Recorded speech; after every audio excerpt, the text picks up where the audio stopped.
Hello, everyone. This is Dania Esperanza meaning hope. Welcome to my channel, Hope Speaks. I am here today to read an email that Dante Giammarco, my business attorney, had sent me. He happens to be a genius, an Einstein, and he said he pretty much solved the mystery of the 7 keys. So here we go. Dear Dania, I have meditated on the question of the keys and what they represent. There are 3 car keys, 2 house keys, and 2 strong box keys. Here are the possible interpretations. Cars represent both transportation and freedom of movement. According to the Catholic Church, there is a heaven, purgatory, and hell. As with the car, we choose our direction and how we use our free will. The decision we make supposedly will determine where we go after death. Heaven, which is the Chrysler key that happens to be in between both of the door keys. Purgatory, which is behind the small or the gate key. Or hell, which is next to the purgatory key. That is the traditional Catholic viewpoint. The keys may therefore reflect the travel through life and the choices we make to take us to the destination we choose for ourselves.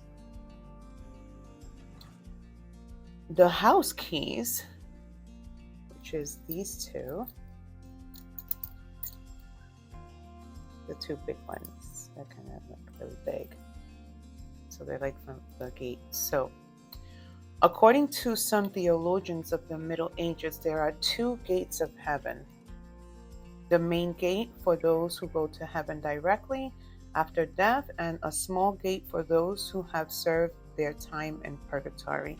Remember, in the Catholic faith, purgatory was like a prison for those who were not perfect enough for heaven. It was a way for their souls to be purified so they could attain heaven. Thus, the celebration of All Souls' Day, prayers for the dead, or to reduce their time in purgatory, and sale of various types of indulgence, or going on a particular pilgrimage or crusade. The keys could represent the lock to each of the 2 gates. The 2 strong box keys could represent access. Okay, the 2 strong box keys, I gotta go back. There are 2 treasures of heaven: everlasting life and the presence of God the Father, the Son, and the Holy Spirit. These keys could represent access to these great gifts which God has given to human beings. I will continue to try to determine if there is another interpretation which logically could apply. In the meantime, the interpretation fits the traditional Catholic metaphysical viewpoint which your grandfather and grandmother would have learned as children. The keys are thus a mechanism to help you through life to remember where home truly is. The great treasures which awaits you, and that your choices through the travel of life will determine which road you will be on. The keys are important as symbolic reminders. I suspect they have no independent meaning or lead to other worldly values. I will keep looking. I will address other matters shortly. When I received this email, I literally was shaking. I cried from happiness. I am an empath and I'm intuitive, and I just knew that Dante and I were meant to meet, and that he was the person that was going to help me solve this incredible mystery. And I have something to share about the purgatory key. I know that it makes some people uncomfortable because many Christians do not believe in purgatory. And I've had clients of mine that I had shared the story about the keys disagree with me and become extremely uncomfortable. And I don't mean to make anybody uncomfortable, but the fact of the matter is that even when it comes to certain Bible messages, especially in the book of Thomas, which is not something that is in the Bible.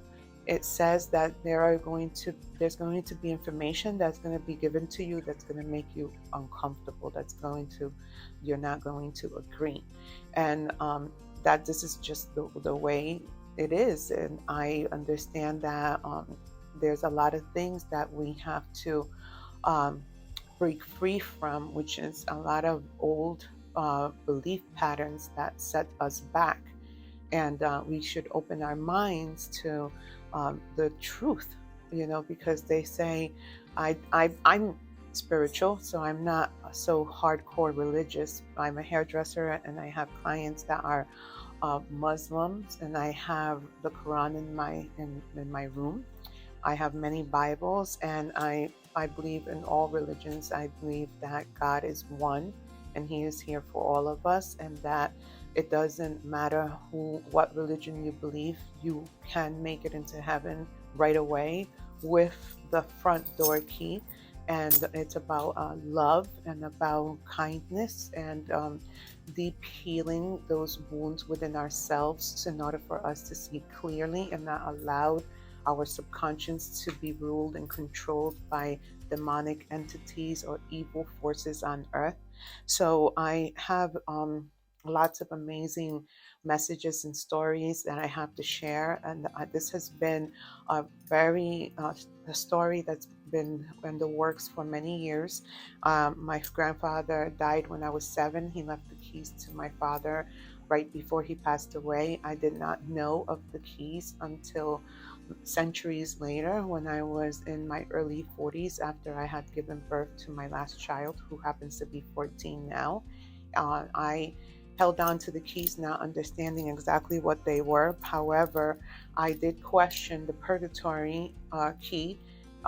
It wasn't before I even received the keys. I didn't know so much about purgatory. I'm not someone who reads the Bible from the front to the back, and I'm not going to do it. Even though I received the Bible as a sign, I feel as if there is so much missing, and it can be extremely confusing. I'm not a Bible theologian. I am about the spirit of each and every one of us. You don't have to believe in God to actually find eternal peace. I believe that as the way we live our lives on this earth is going to determine that.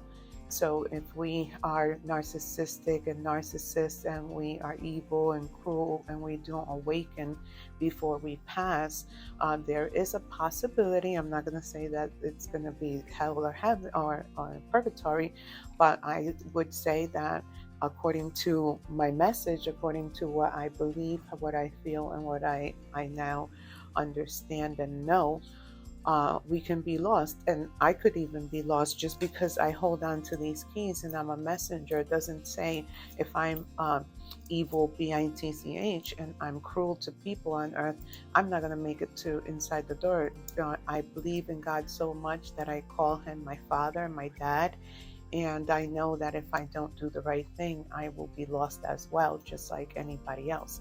So the message is pretty much of love. And I'm excited to also share about a message that I was given about purgatory. And this also came from the other side through a dream from another friend of mine. And this is very interesting because I was meditating and praying on the whole issue of purgatory many years ago when I was, it was around the week of Easter, and then on TV they were giving all these biblical stories, and the movie of Christ was being replayed over and over again. And I had a question about purgatory. I had a question about when we die, what happens to us, like for real. And this was something I didn't tell any of my friends. I didn't tell anybody. I just had this whole constant connection with God, just wanting to know this.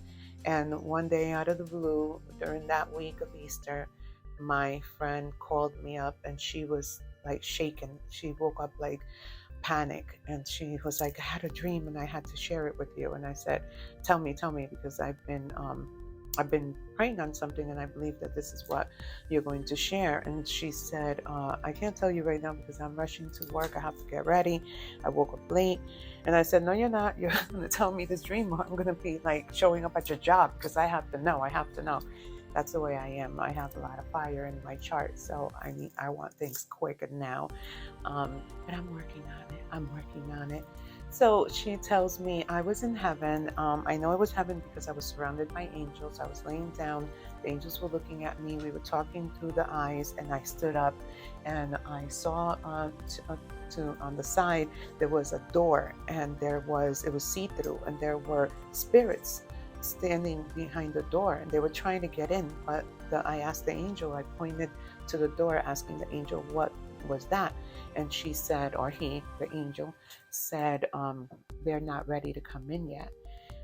I was like, yes, yes, I understand. That's the message. So people don't really have to believe in purgatory or whatever, or even hell or even heaven.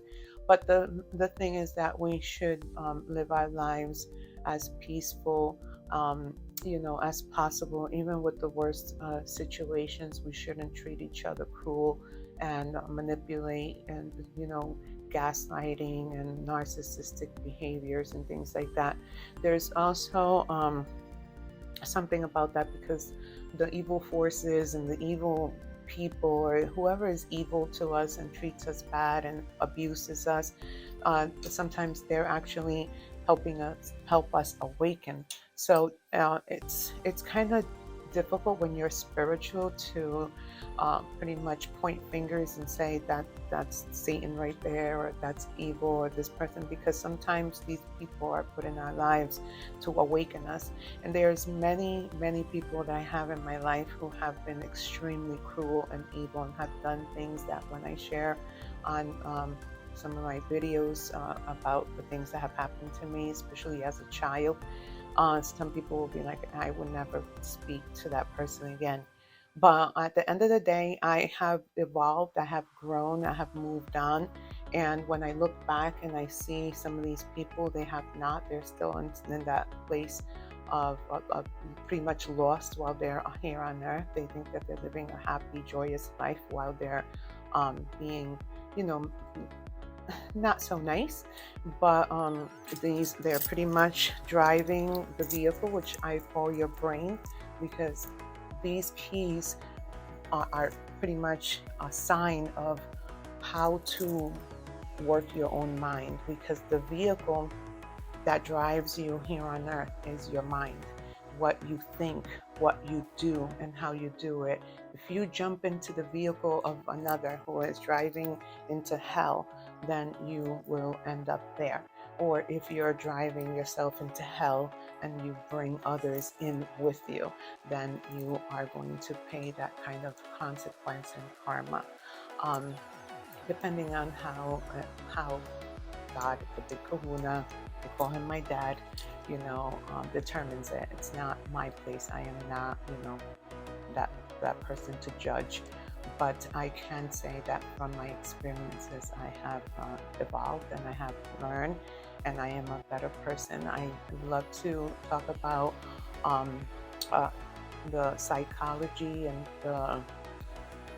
the way the brain works. So I'm going to first share Dr. Rick Hansen, How to Stress Proof Your Brain, in order for us to learn how to drive our brain directly to heaven, which is pretty much peace, joy, and to have a much more fulfilling life. So in the next video, I'm going to read his audio book and break it down on how it has affected me through my life, because there are brain frequencies that we have from 0 to 7 years of age. And those are delta, alpha, and theta, actually delta, theta, and alpha. So those are 3 brain frequencies are from 0 to 7, and we are growing our subconscious during that time. It's being created. It becomes 90 to 95% of who we are. So we're going to go step by step. First, we're going to take the brain from 0 to 7. Then we are going to take the brain from 7 to 12. And then we are going to take the brain from 12 to about 25. 25 is when our subconscious, not subconscious, but our reasoning is developed. Ooh, I got it. I'm not a therapist. I'm not a psychiatrist. I'm not a neurologist. I am self-taught, and I am looking forward to sharing a lot of great information with you.